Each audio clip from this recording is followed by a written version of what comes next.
hidden treasures of the 119th Psalm.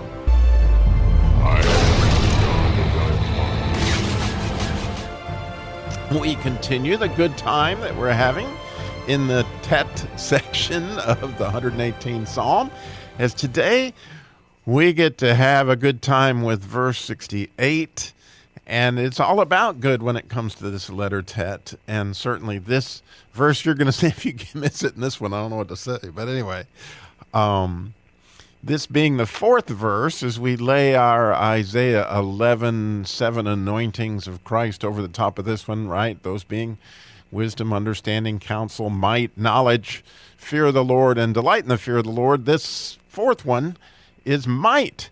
And so I hope you see with me, wow, this is a pretty mighty verse right here in so many different ways when you really spend some time with it. So to just read it in the King James Version, it's pretty simple, really.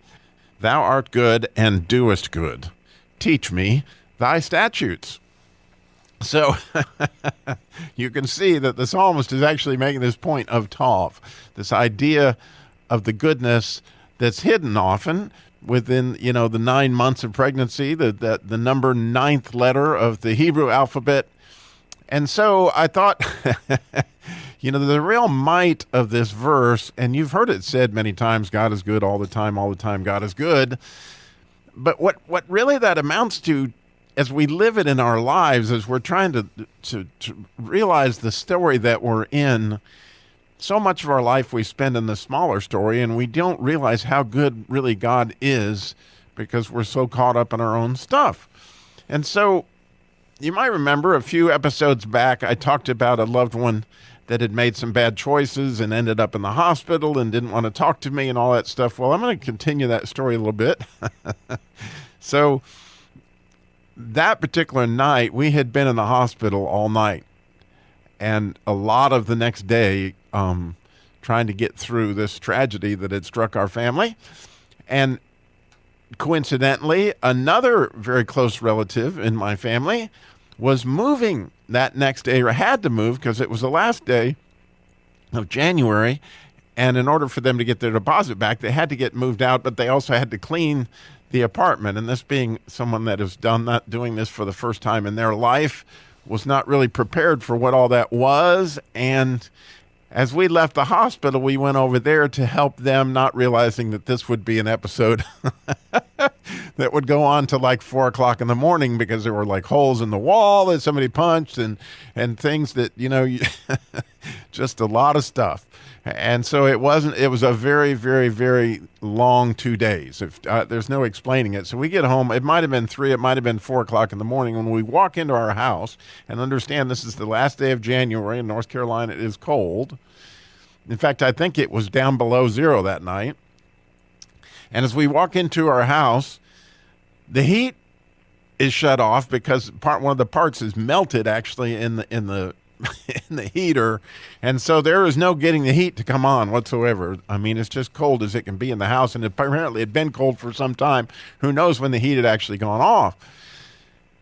And so, not being, just being totally exhausted because we'd been up all this time, we just huddled up in whatever blankets we could find, piled them on, got in bed, slept through the night, and then as my normal case, I, get up real early, like 4 o'clock in the morning, and I make a cup of coffee. And it was my practice at the time. This changes with seasons, but at the time, my practice was this. I would make my coffee, I would sit down with my journal, and I would write out my many blessings, or the things that I was grateful for before I even began, my time with God. And so this particular morning, as you might imagine, I'm sitting there and I'm like, okay, God, I'm going to be honest. I'm not just all that thankful right this minute. It's freezing cold in here. I mean, really, after all we've been through, did we have to also not have any heat? And I was just laying out all my complaints to him.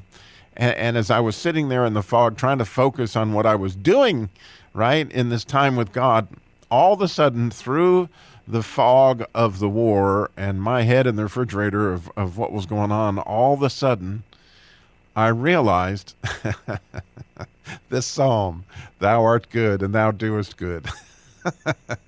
Because all of a sudden I went, oh, wait a minute. That loved one, they lived, right? That was the most important thing of all. But then there was a nurse there that had administered a process. It's called a blood gas test. And I've had it done on me, and I know how painful it was. And I thought this was going to be the end of the world for my loved one because they don't deal well with pain. But that nurse spent nearly an hour administering that test to make sure that when that needle went in, that it did not hurt them. And I just thought about the love and care that all the people at the hospital had showed them, during this time. And oh, by the way, they lived. And as I realized, oh my God, you are good. You sent all these people to rescue me. You did all these things. We got the other loved one out of the house. All the things got done that had to be done.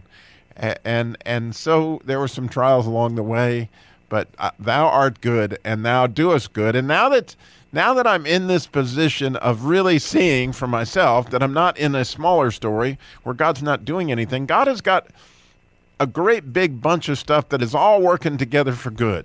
Okay? And I can't even tell you the good. I wish I could go into great detail of all the good that those events caused in my life.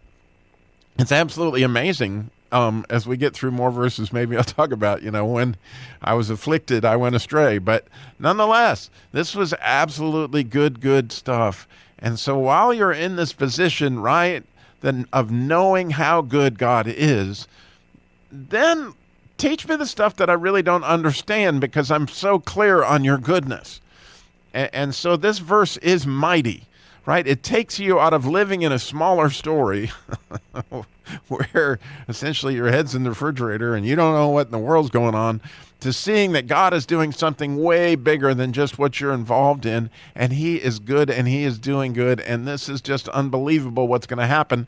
And as you live in that larger story, you see the might that comes in that, and all of a sudden you're a friend of Jesus and you're on his side, and you're trying to see, how can I work in this situation, because I know that this stuff is all based on all things work together for good for those who love God and are called according to his purpose. You can see it. It's a very, very, very mighty thing today as we continue on in the 119th Psalm. As always, I want to remind you, my email is in the show notes. I would dearly love to hear from you. Any comments, questions, things you're thinking about or wondering about in the Psalm, I would love to study it with you. Thanks for listening.